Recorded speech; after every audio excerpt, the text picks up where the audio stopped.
Segunda de Timoteo, capítulo 3, versículo 14 en adelante. Leamos las Sagradas Escrituras, hermanos. Bueno, el título de este sermón es Las Sagradas Escrituras y el creyente, primera parte. O sea, vienen más partes de este texto. Dice así la bendita palabra del Señor. Pero persiste tú en lo que has aprendido y te persuadiste, sabiendo de quién lo has aprendido, y que desde la niñez has sabido, ¿qué dice allí? Las Sagradas Escrituras, las cuales te pueden hacer sabio para la salvación por la fe que es en Cristo Jesús. Toda la Escritura es inspirada por Dios, útil para enseñar, para redarguir, para corregir, para instruir en justicia, a fin de que el hombre de Dios sea perfecto, enteramente preparado para toda buena obra. Amén. Recordemos, hermanos, a modo de contextualización, ¿qué es lo que el apóstol Pablo viene diciendo en el capítulo 3? Brevemente lo recuerdo. El apóstol Pablo inicia el capítulo 3 diciendo: Timoteo, tienes que prepararte porque vendrán tiempos peligrosos. Y estos tiempos peligrosos, que él define como los últimos tiempos, el tiempo entre la primera venida de Cristo y su segunda venida, serán peligrosos en virtud de las características pecaminosas que predominarán en los hombres. Y a causa de esas actitudes pecaminosas que predominan en ellos, pues los tiempos se harán difíciles de vivir para los creyentes. Luego, en este mismo texto, el apóstol Pablo exhorta a Timoteo para que siga su ejemplo apostólico, se aferre a la doctrina, pero también para que esté dispuesto a sufrir por Cristo si es que es necesario. Y luego, de que Pablo lo motiva a persistir en las Escrituras, le pide que recuerde cuál fue la fuente de la que él aprendió la doctrina. ¿Y quiénes eran la fuente de quien él aprendió? De Loida, su abuela, de Eunice, su madre, y del mismo Timoteo. Ahora, ¿por qué las fuentes que instruyeron doctrinalmente a Timoteo eran buenas fuentes? Porque esas fuentes estaban sujetas a la autoridad de las Sagradas Escrituras. Ahora bien, si ustedes reflexionan conmigo en esto, creo que podremos decir que es fácil entender por qué Pablo se presenta como una buena fuente.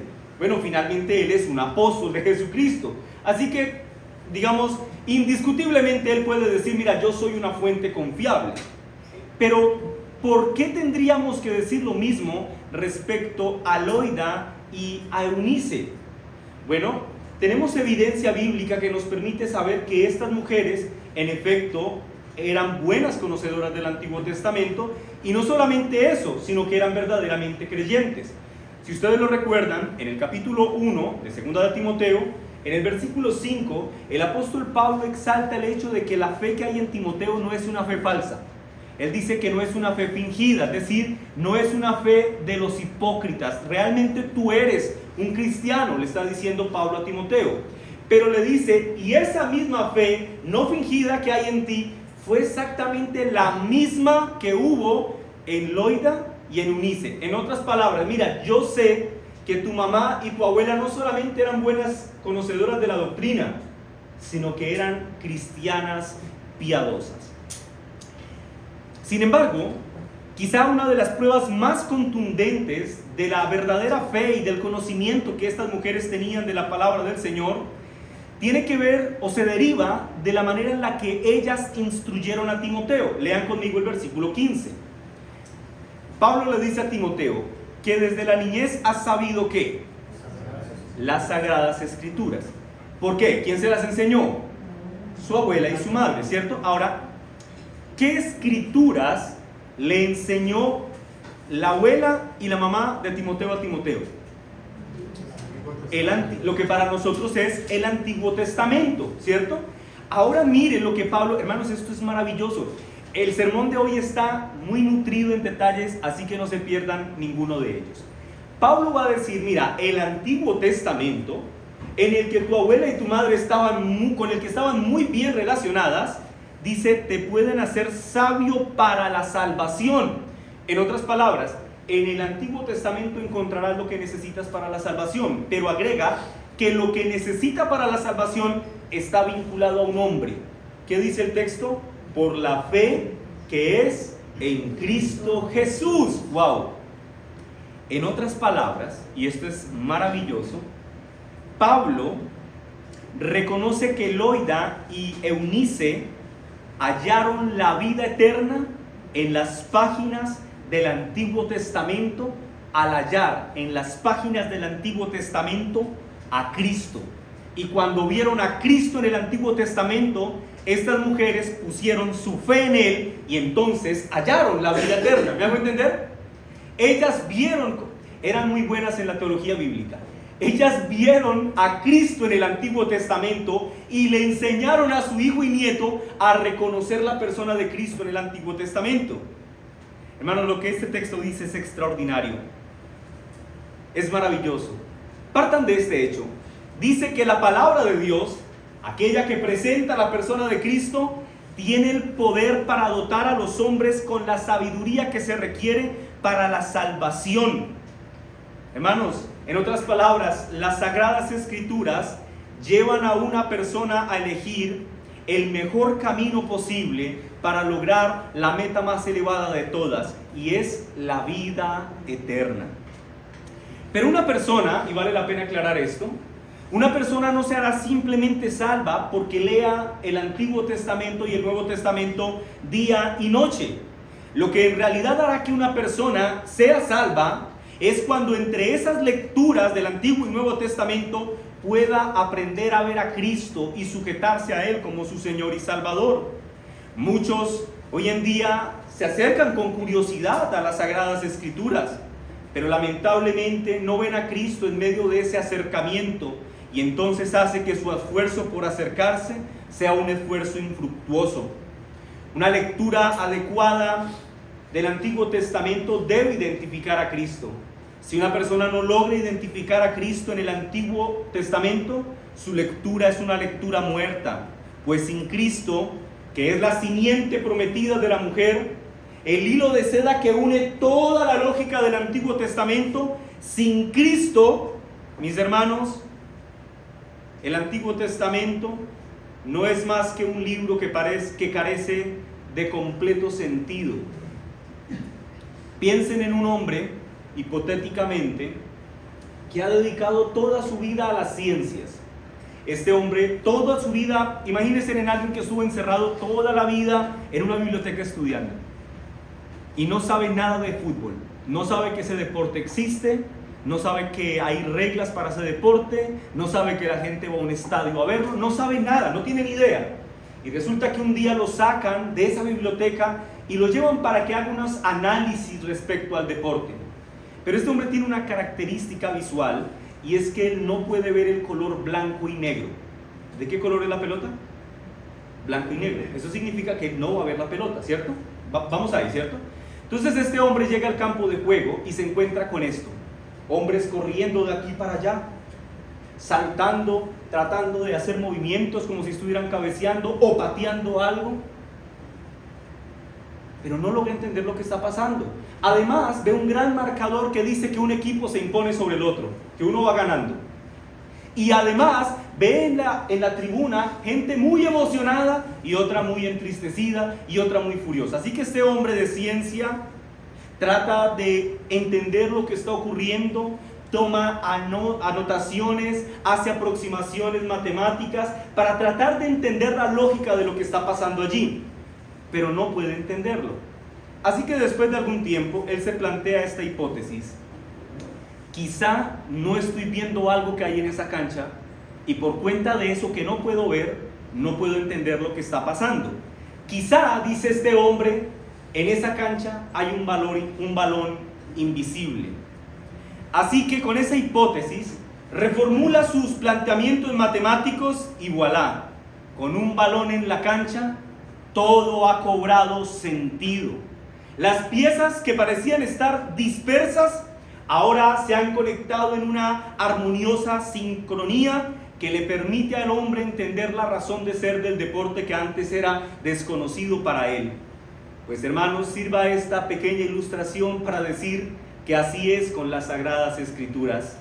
Sin Cristo, como el hilo de seda que une las perlas de gran valor, las Escrituras terminarán siendo para muchos como lamentablemente ocurre en muchos sectores evangélicos en nuestros días, un libro de narrativas y altamente moralista.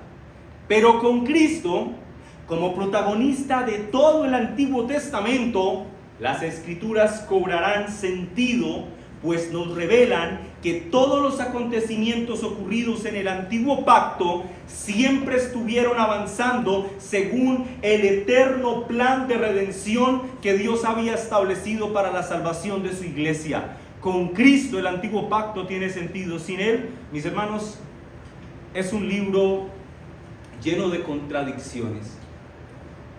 Mira lo que dice uno de los textos más maravillosos que ustedes, toda la Escritura es maravillosa, pero para explicar este tema, este texto es maravilloso. Vayan conmigo a Lucas capítulo 24, versículo 21.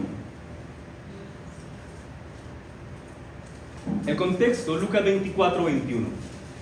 El contexto es que Jesús ha sido crucificado. Y los hombres, un tanto aburridos por lo que ha pasado, deciden volver a su aldea. Dos hombres, a una aldea que se llama Emaús. Y el Señor resucitado los intercepta en el camino y les dice: ¿por qué llevan la cara tan entristecida? ¿Qué ha pasado? Y ellos, que no reconocen a Jesús, le dicen: ¿acaso eres un extranjero que no sabe lo que ha pasado? Aquel hombre poderoso que se llamaba Jesús, nosotros creímos que era el Mesías, pero lo han crucificado, y pues como ya perdimos toda esperanza, nos estamos devolviendo a nuestro lugar de origen. Y mira lo que dice el versículo 21. Pero nosotros esperábamos que Él era el que había de redimir a Israel. Noten esto. Estos hombres que conocían el Antiguo Testamento sabían que todo el Antiguo Testamento había prometido a uno que salvaría al pueblo. Ellos dicen: bueno, nosotros creímos que este Jesús era ese Salvador. Pero mira lo que dice después el texto. Y ahora, además de todo esto, después de que lo crucificaron, ya es el tercer día que esto ha acontecido. Versículo 22. Aunque también nos han asombrado unas mujeres de entre nosotros, las que antes del día fueron al sepulcro, muy temprano en la mañana, y como no hallaron su cuerpo, vinieron diciendo que también habían visto visiones de ángeles, quienes les dijeron que Él vive. Y fueron algunos de los nuestros al sepulcro, y hallaron así como las mujeres habían dicho, pero a Él no le vieron. Entonces Él les dijo, el Jesús resucitado les dijo, versículo 25: oh insensatos y tardos para creer que todo lo que los profetas habían dicho. Y explica qué era lo que los profetas habían dicho respecto a Él. ¿No era necesario que el Cristo padeciera estas cosas y entrara en su gloria? Y mira lo maravilloso que va a pasar en el versículo 27. Y comenzando desde Moisés y siguiendo por todos los profetas, una forma muy judía de decir el Antiguo Testamento, y comenzando desde Moisés y siguiendo por todos los profetas, les declaraba en todas las Escrituras lo que de quién, lo que de Él decían. Sí, mira, todo, el Señor Jesús les dijo: ustedes no se dieron cuenta, pero todo el Antiguo Testamento, la ley y los profetas, toda la Escritura habla de mí. Y eso que hablaba de mí decía que tendría que morir y que resucitaría, pero ustedes son insensatos y tardos de corazón para creer, porque esto ya estaba anunciado en el Antiguo Pacto. Ahora bien, lo que yo quiero resaltar, mis hermanos, con esta extensa introducción, es que Loida y Eunice eran mujeres muy conocedoras del Antiguo Testamento y que habían instruido a Timoteo lo suficientemente bien como para que este niño desde muy temprana edad aprendiera a identificar a Cristo entre las páginas del Antiguo Pacto. ¿Por qué era importante esto? Porque, mis hermanos, solo en Cristo, en aquel que es la promesa de la salvación, de la simiente de la mujer, se redimirían los efectos de la maldición originados en la caída en el huerto del Edén, es decir, en el quebrantamiento del pacto de obras. Enseñándonos esto, mis hermanos, que solo en Cristo hay salvación. Para quienes vivieron en el antiguo pacto, había salvación en Cristo, en la promesa de ese Mesías. Y para quienes viven en el nuevo pacto, de manera explícita hay salvación para aquel que murió en una cruz, derramó su sangre y nos ha dado vida eterna y perdón de pecados, aquel que resucitó de entre los muertos. Ahora bien, esto es una introducción, hermanos, pero lo que quiero resaltar de aquí en adelante y en lo que queda de sermón es lo que va a pasar en los versículos 16 y 17. Aquí esencialmente lo que el apóstol Pablo hará es ampliar esta idea. ¿Y cuál es la idea que Pablo ahora ha empezado a tratar? ¿Quiénes toman nota? Esta es la idea central: la supremacía de las Escrituras para la salvación de los hombres. ¿Y por qué las Escrituras tienen que ser vistas como supremas? Bueno, porque en ellas se revela a Cristo como el único camino de salvación. Ese es el punto. Pablo en estos textos revela la supremacía de las Escrituras, ya que ellas revelan a Cristo como el único camino de salvación. Y para hablar de la supremacía de las Escrituras, el apóstol Pablo va a desarrollar 3 puntos. El día de hoy veremos solo el primer de estos 3 puntos. Por eso el sermón se llama primera parte. En 8 días, si el Señor nos concede más días de vida sobre esta tierra, veremos la segunda parte. Veamos el primer punto, versículo 16. Segunda de Timoteo, capítulo 3, versículo 16. Dice así la bendita palabra del Señor: toda la Escritura es inspirada por Dios. Hasta ahí. Pablo dice, toda la Escritura, toda ella es inspirada por Dios. Lo que Pablo está diciendo esencialmente, hermanos, en estas 7 palabras en el castellano, es que la totalidad de las Sagradas Escrituras son de inestimable valor, ya que ellas fueron inspiradas por Dios, es decir, tienen un origen divino. Esto que acaba de decir Pablo, mis hermanos, es sumamente sorprendente y por demás decir que es muy profundo. ¿Por qué digo que es profundo? Porque Pablo ha dicho 2 cosas maravillosas. Primero, ha dicho que toda la Escritura es inspirada por Dios. Para entender lo que eso significa, debemos saber qué tenía Pablo en su cabeza cuando dijo toda la Escritura. Ese es el primer punto. ¿Qué significa toda la Escritura? Luego, ¿cómo es que esa toda Escritura vino a ser inspirada por Dios? Entonces veamos el primer punto. ¿Qué significa toda la Escritura? Para algunos sería fácil decir, pastor, usted pues lo dijo en el versículo 15, ¿no? Que desde la niñez ha sido instruido en las Sagradas Escrituras. ¿Y eso a qué hacía referencia? Al Antiguo Testamento. Y en principio, esa podría ser una interpretación válida, pero vale la pena profundizar. Y yo le pido, hermano, que usted esté muy atento a todos los detalles que vienen a continuación. La palabra que se utiliza aquí para escritura, toda escritura, esta palabrita que aparece en nuestro texto, viene de la palabra griega grapé.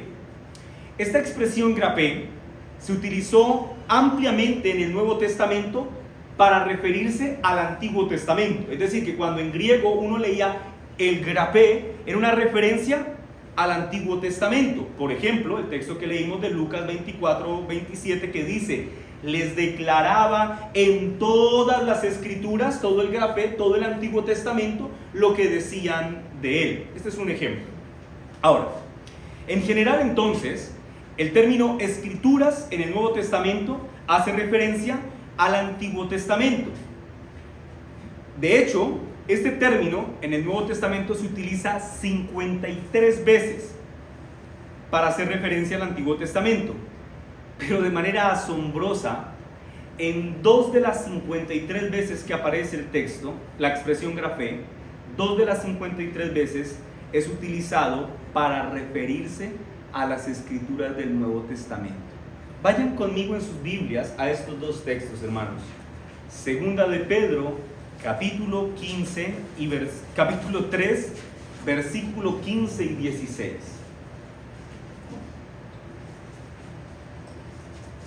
Segunda de Pedro, capítulo 3, versículo 15 y 16. La dislexia que llaman. Dice así la palabra del Señor. ¿Estamos allí? Dice, y tened entendido que la paciencia de nuestro Señor es para salvación. Ahora escuchen esto que va a decir. Como también nuestro amado hermano Pablo según la sabiduría que le ha sido dada, os ha escrito. O sea, Pedro está diciendo, mira, Pablo nos ha escrito algunas cartas, ¿sí?, que ya tenemos nosotros en nuestro poder. Dice, casi en todas sus epístolas, hablando entre ellas de estas cosas, entre las cuales hay algunas difíciles de entender, las cuales los indoctos e inconstantes tuercen, ¿cierto? Entonces, ¿qué tenemos hasta acá? Pedro dice, mira, Pablo ha estado escribiéndonos cartas en las cuales nos ha estado instruyendo todo este tiempo, pero hay hombres indoctos, hay hombres que están torciendo, y hombres inconstantes que están torciendo esta palabra, estas palabras que Pablo escribe, como también ¿qué dice el texto? Como también las otras grafé, las otras escrituras, para su propia perdición. ¿Vieron lo que acaba de pasar acá? Noten que aquí Pedro no solamente muestra que es muy consciente de los escritos de Pablo, sino que también Pedro muestra una clara disposición a calificar a los textos de Pablo en la misma categoría de los textos del Antiguo Testamento. Mira, los indoctos e inconstantes han interpretado malamente el Antiguo Testamento y también están haciendo ahora lo mismo con las epístolas de Pablo, reconociendo que Pedro entendía que las epístolas de Pablo eran palabra inspirada de Dios, así como lo fue el Antiguo Testamento. Pero hay otro texto que sin duda, mis hermanos, el segundo de los textos que voy a citar, que es Primera de Timoteo, capítulo 5, versículo 18, que, hermanos, nos deja boquiabiertos para ver la sabiduría de Dios. Primera de Timoteo, capítulo 5, versículo 18. ¿Estamos ahí? Lee conmigo la palabra del Señor. ¿Qué dice, hermanos?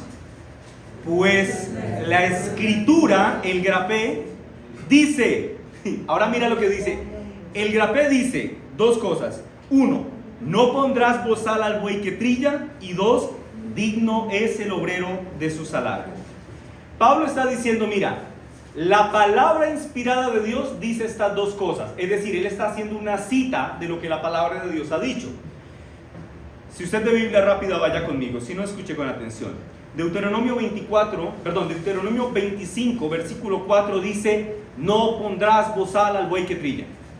Ahí está la primera referencia que hizo Pablo en Primera de Timoteo. No pondrás bozal al buey que trilla. Pero pregunto, ¿en qué parte del Antiguo Testamento ustedes encontrarán la expresión digno es el obrero de su salario? En ninguna parte. Pero Pablo, acabas de decir que Dios dijo eso en su palabra inspirada. ¿En dónde? Si es que en el Antiguo Testamento no está. Si usted de Biblia rápida, vaya conmigo a Lucas, Nuevo Testamento, capítulo 10, versículo 7. Lucas capítulo 10, versículo 7 dice, digno es el obrero de su salario. Wow.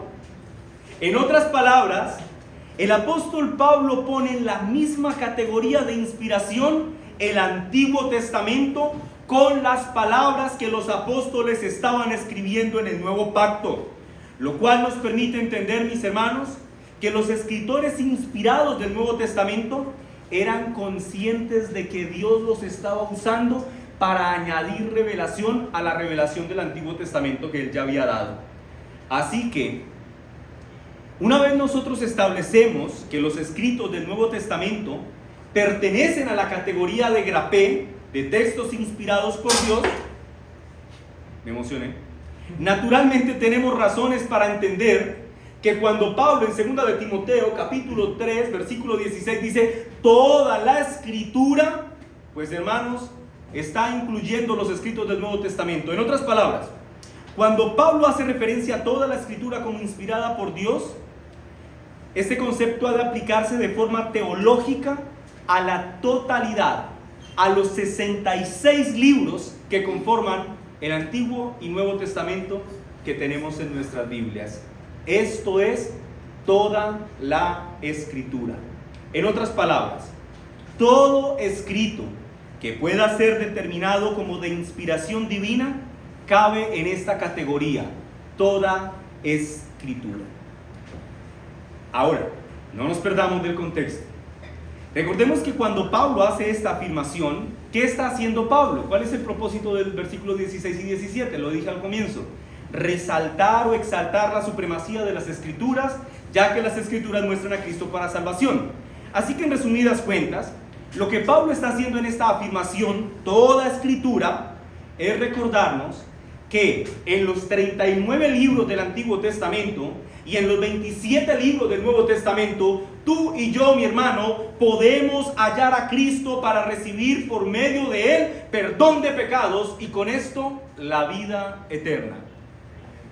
¿Lo entiendes?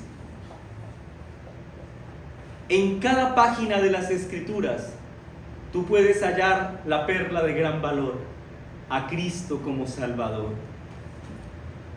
Y eso nos lleva al siguiente punto. Entonces ya entendemos qué significa toda la Escritura. ¿Qué es toda la Escritura? ¿El Antiguo Testamento? Antiguo y Nuevo Testamento, porque son los 66 libros, son categorizados como de inspiración divina. Pero ahí viene la otra pregunta, y es, Pablo dice, ¿toda la Escritura es qué? Inspirada por Dios. Pastor, ¿y qué significa que sea inspirada? ¿Cómo es que la Biblia llega a ser inspirada? Bueno, lo primero que quiero que ustedes tengan claro es que cuando Pablo hace referencia a que la Escritura es inspirada por Dios, Pablo está diciendo esencialmente que la Escritura es de origen divino. Sí, una explicación rápida puede significar que fue exhalada por Dios, salió de dentro de Dios, ¿cierto? Eso significa la inspiración. Pero el cómo ocurre, mis hermanos, es lo que quiero que entendamos en esta mañana. Ahora bien, antes de eso, vale la pena decir que si la Escritura es de origen divino, pues hermanos, es porque es de origen divino que podemos explicar por qué ella obra eficazmente en la vida de sus lectores para que ellos alcancen la salvación. Podríamos afirmar, mis hermanos, que ya que la Biblia es un libro que tiene su origen divino y una fuente divina, entonces solo la Biblia puede asegurar la eficacia del fruto de redención para el pueblo escogido de Dios. Es decir, usted no puede hallar salvación leyendo algo diferente que no sea la palabra del Señor, porque es en la palabra del Señor que se revela a Cristo como el Salvador. Pero la pregunta sigue allí: ¿y cómo fueron inspirados los autores para escribir el texto? ¿O cómo fue inspirada la Biblia? Bueno, para responder a este interrogante, mis hermanos, hay múltiples posiciones. Yo voy a mencionar quizás 2 o 3 equívocas y daré la posición correcta. Algunos piensan que la Biblia fue inspirada a través de lo que se define como un dictado mecánico. Se sobreentiende lo que es, ¿cierto? Un dictado mecánico es aquella teoría que dice o afirma que Dios tomó de alguna manera el control de la mente de los autores humanos para asegurarse de que su palabra fuera escrita como Él quería, algo así como que los poseyó. Pero hermanos, esta posición o esta teoría no tiene cabida aún dentro de las mismas Escrituras, porque si ustedes han leído las Escrituras, verán que en las mismas Escrituras se encuentran salutaciones personales, despedidas, palabras de ánimo de un hermano a otro, que son expresiones emocionales de las personas, y pues esto no armoniza con la idea de un dictado. Pero también hay otros que dicen, la Biblia fue inspirada dinámicamente. Y esta teoría extremista afirma que Dios actúa en los hombres dándoles meramente un impulso, algo así como un impulso artístico, como cuando, por ejemplo, un músico tiene un sentimiento en su corazón y basado en ese sentimiento escribe una canción. O como cuando el esposo contempla la hermosura de su esposa y decide escribirle una carta de amor. El problema de esta teoría, mis hermanos, es que tendríamos que aceptar que los escritos de la era patrística también fueron inspirados, porque ellos se sentían muy motivados a escribir sobre las cosas de Dios. Esto entonces tampoco tiene sentido. Otros dicen, no, la inspiración bíblica fue una inspiración parcial.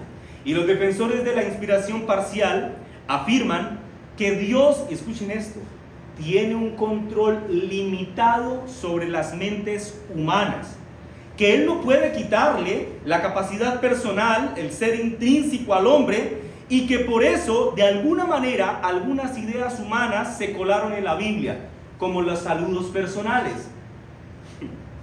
Sin embargo, escuchen lo que dice Berkov respecto a esta posición. Dice: el momento en el que uno acepta esta teoría en cualquiera de sus varias formas, virtualmente ha desechado la Biblia, porque ahora es un libro entre mixtura divina e inmundicia humana.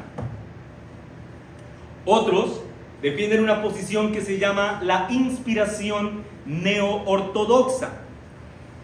La neo-ortodoxia afirma que la inspiración no hace referencia a que la Biblia como tal, el libro, sea inspirado, la escritura sea inspirada, sino que es una realidad perpetua en la que el Espíritu Santo habla por medio de la Biblia. Es decir, que la Biblia llega a ser inspirada cuando el lector tiene un encuentro personal con Cristo, pero antes no era inspirada, era simplemente un libro.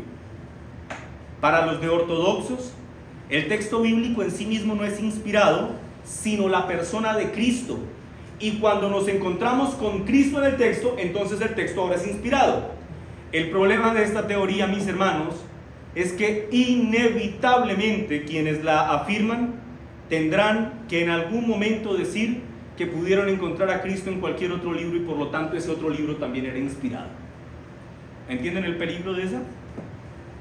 Ahora, si ustedes lo notan, hay un factor común en todas estas teorías erróneas. Hay muchas más, mis hermanos, muchas más, pero por tiempo no voy a citarlas todas. Pero el factor común en todas ellas es que ellas no establecen una clara y correcta relación entre el autor humano y el autor divino para la producción de la Biblia. Escucha la definición de inspiración que dará Louis Berkov respecto a las Sagradas Escrituras. Dice Berkov: entendemos por inspiración aquella influencia sobrenatural que el Espíritu Santo ejerce sobre los escritores y para la que sus escritos reciben veracidad, y por la que los escritos reciben veracidad divina y constituyen una regla infalible de fe y de práctica. ¿Entienden el punto de Berkov? Berkov dice: la inspiración tiene que ver con la influencia sobrenatural del Espíritu Santo sobre las personas, lo cual garantiza que eso que esas personas escriben sea la bendita palabra de Dios. En esencia, hermanos, y yo no quiero complicarlos con términos teológicos, pero esta es una de las verdades, esta es una de las realidades gloriosas de la predicación expositiva. Hace 8 días tuvimos una predicación muy práctica respecto a la crianza de nuestros hijos, ¿lo recuerdan?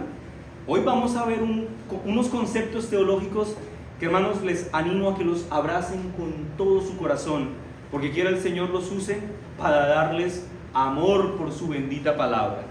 En esencia, cuando Berkov habla de la influencia sobrenatural del Espíritu Santo en los escritores bíblicos, Berkov está haciendo referencia a 2 términos teológicos, y es que la Biblia fue inspirada orgánicamente y concursivamente. Lo repito, la inspiración fue orgánica y concursiva.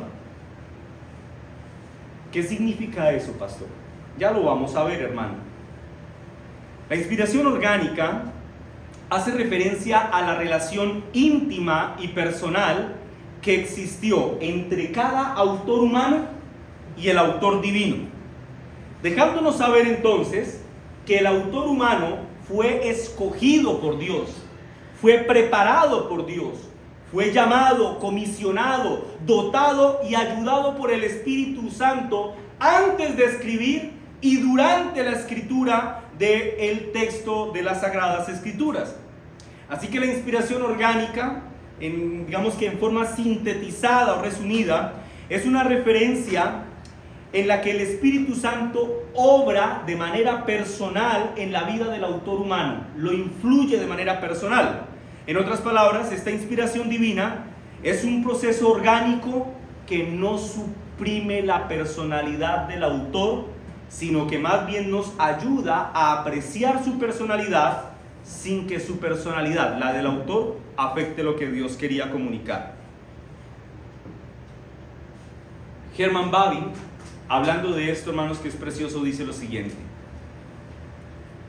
todos los diversos elementos que interactúan en la inspiración divina demuestran que el Espíritu del Señor, lejos de suprimir la personalidad de los autores en realidad exalta la actividad de ellos, toda su personalidad, con todos sus dones, con sus facultades que se ponen al servicio de la vocación a la que Dios los llama. Es decir, Dios los utilizó no dejándolos ahí como poseídos y que el hombre escribiera sin darse cuenta, no.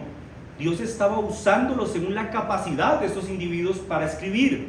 Mira lo que dice Sinclair Ferguson.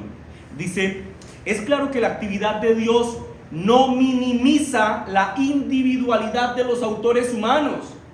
De hecho, el caso es opuesto, ya que las personalidades de los autores humanos no parecen haber sido grabadas, ya que la personalidad de los autores humanos parecen haber sido grabadas en todas partes del producto. Uno lee la Biblia y uno ve los escritos de un hombre, pero dice Ferguson, simultáneamente con toda la revelación divina, la revelación que nos es dada en las Escrituras es autopística en su carácter, es decir, contiene y expresa su propio testimonio de que es autoridad divina. Con todo y que la Biblia fue escrita por hombres, ella misma da testimonio a fuerte voz de que es un libro de carácter divino. Ahora, es justamente por esa relación personal que existe entre el Espíritu Santo y los autores humanos que tú y yo podemos contemplar con admiración la gran diversidad que encontramos en la Biblia. Cuando hablo de la diversidad, ustedes van a encontrar gran diversidad histórica, gran diversidad lingüística, literaria, estética. No toda la Biblia se escribe en el mismo idioma, ni con las mismas condiciones estilísticas. Hay poesía, hay narrativa, hay libros apocalípticos. ¿Por qué tanta diversidad? Pues porque Dios utilizó a hombres de diferentes condiciones, en diferentes circunstancias, con diferentes capacidades para escribir su palabra. Y escúchame muy bien esto que voy a decir, hermano, esto es emocionante. Esa diversidad con la que Dios permitió que se escribiera su palabra al utilizar autores humanos, nos permite entender, nos permite ver la misericordia de Dios. ¿Y por qué, pastor? Porque Él quiso revelarse a nosotros por medio de su palabra de una forma muy entendible. Dios quiso darse a conocer a nosotros de una manera que todos pudiéramos entenderlo.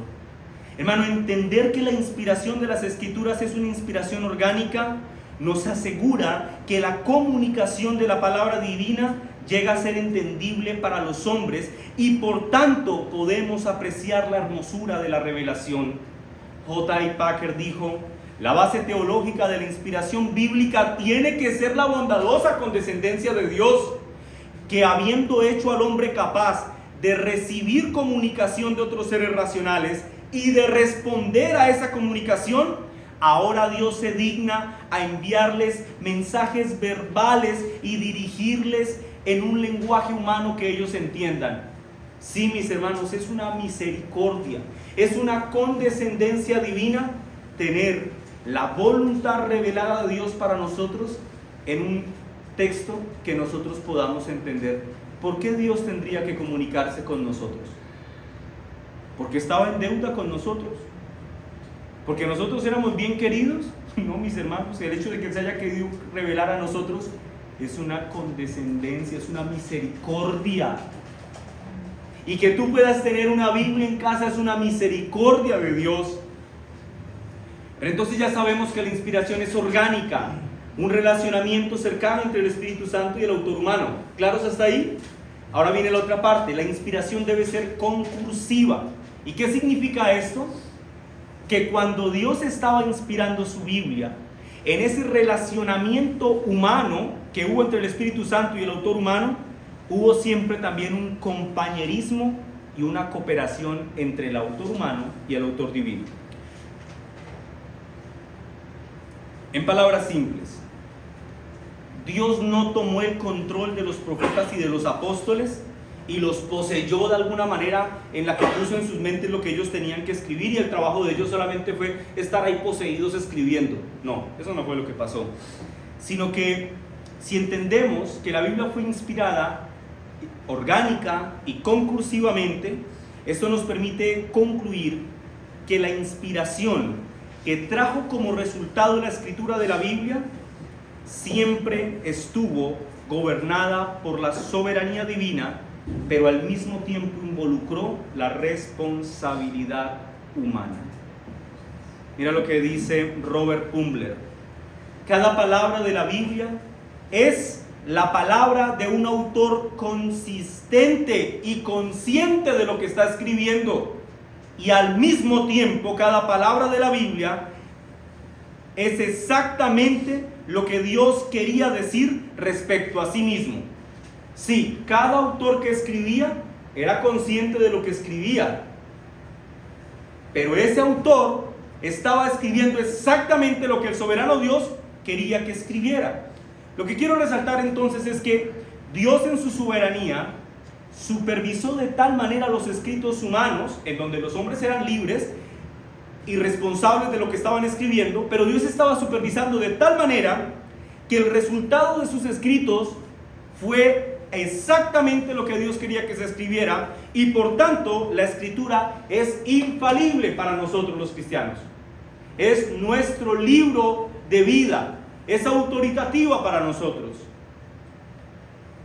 Hay un texto que expresa muy bien esta realidad de una inspiración orgánica y concursiva, que es segunda de Pedro, capítulo 1, versículo 21, que dice: porque nunca, escuchen, nunca la profecía fue traída por voluntad humana, nunca tenía su origen divino, sino que los santos hombres de Dios hablaron. ¿Cómo hablaron los santos hombres de Dios?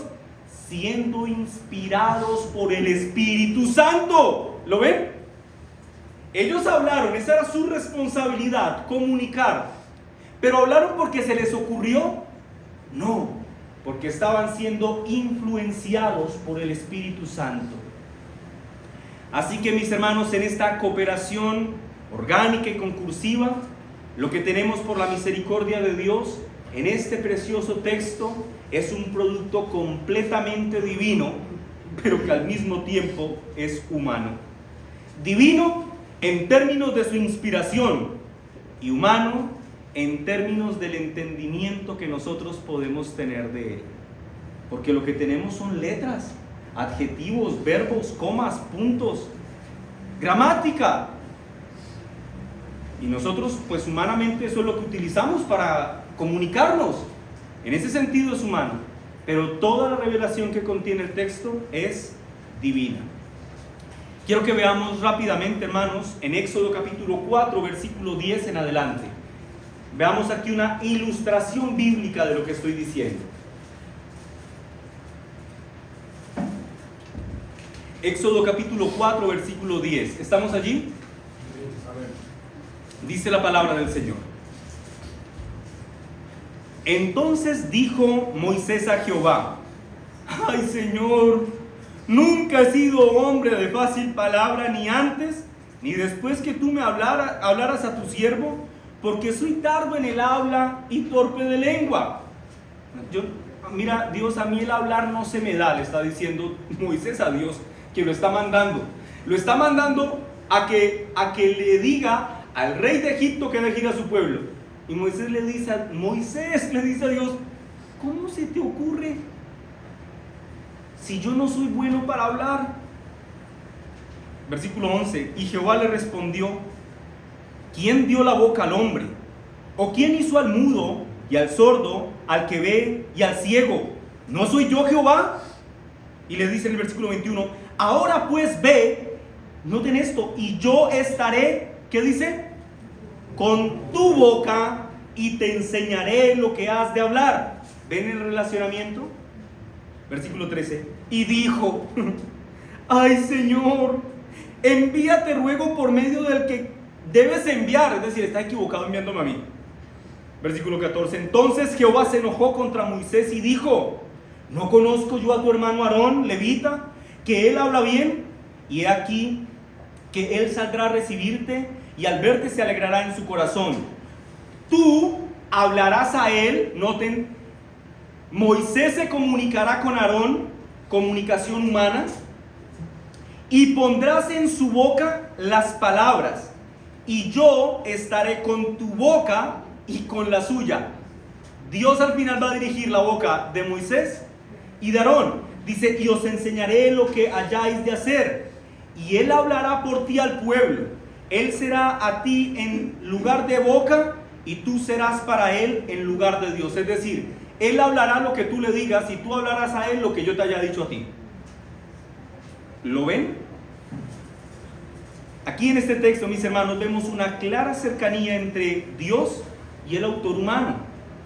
Dios le dice, yo estaré con tu boca y te enseñaré lo que hayas de hablar, indicándonos que hay una obra divina que opera en la mente del autor humano, ayudándole a recibir y a entender lo que Dios le está revelando, pero al mismo tiempo nos indica que esta obra le acompañará hasta el momento en el que él abra su boca. Es decir, Dios está presente en la inspiración desde el principio hasta el final. Desde que entra la revelación al pensamiento del hombre y hasta que se formulan las palabras escritas, allí estuvo presente Dios. En otras palabras, la revelación divina va directamente desde la boca de Dios hasta la boca del autor humano, haciendo que las palabras del autor humano esencialmente sean la palabra de Dios. ¿Lo ven? Y por lo tanto, mis hermanos, tú y yo podemos tener la certeza de que los 66 libros que contienen las Sagradas Escrituras son la autoridad de Dios para nuestras vidas. En conclusión, cuando Dios reveló su palabra, Él no tomó control de la mente de los profetas y de los apóstoles, de manera que ellos no estuvieran atentos o entendiendo lo que estaba ocurriendo. Contrario a este pensamiento mecanicista, ellos fueron parte activa como receptores de la revelación, pues Dios estaba usando sus mentes, sus vocaciones y sus experiencias para comunicar lo que Él quería decir. Así que la Biblia, naturalmente, entonces tiene una marca distintiva del autor humano y también del autor divino en cada una de sus páginas. Pero no pierdan esto de mente. Dios siempre fue soberano sobre la marca distintiva llamada hombre. ¿Sí me hago entender? Sí, la Biblia claramente nos muestra que hubo hombres escribiéndola y nos muestra que Dios estaba inspirando, pero Dios siempre fue soberano y gobernó la vida de la marca distintiva llamada hombre. En otras palabras, el rol de Dios en la vida del humano no inició cuando éste empezó a escribir los textos divinos. No, el rol de Dios empezó aún desde antes de la concepción de este individuo. Dios ya lo había escogido. Eso determinó que Dios le diera vida en un momento exacto. Dios providencialmente controló el dialecto que él hablaría, la cultura en la que viviría, sus gustos, sus preferencias, la familia en la que sería criado. Todas las influencias que crearían su estilo, Dios las estaba controlando.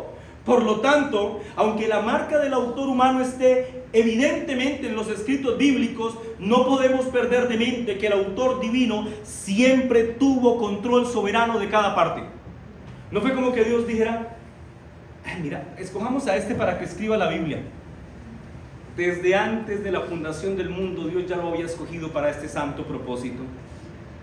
Gerardus Voss dice lo siguiente, esto es maravilloso, escuchen a Voss decir: la verdad tiene intrínsecamente muchas caras y Dios tiene acceso y controla a todas. Él controla los órganos de la revelación previstos y ha moldeado cada uno de ellos para el propósito preciso que deben servir.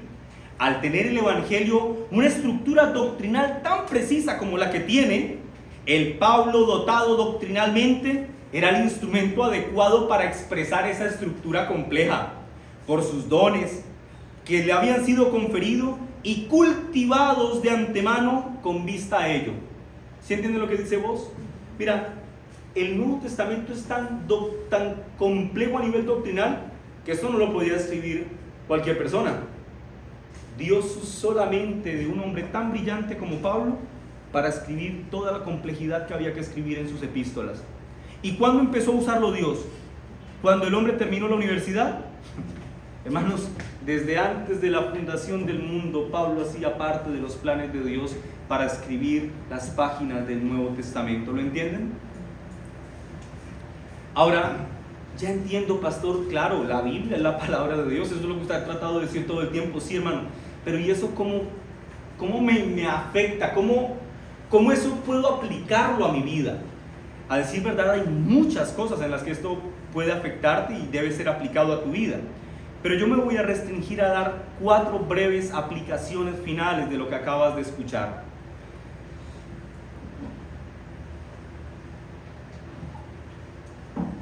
En primer lugar,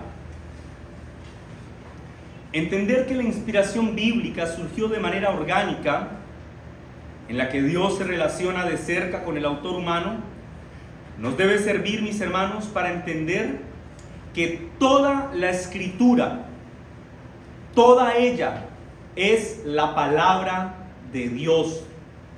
Este libro, hermano, que tú tienes entre tus manos, es la palabra de Dios. Cada palabra que hay en nuestras Biblias cumple un propósito divino, comunica la autoridad de Dios y refleja la infalibilidad y el poder divino.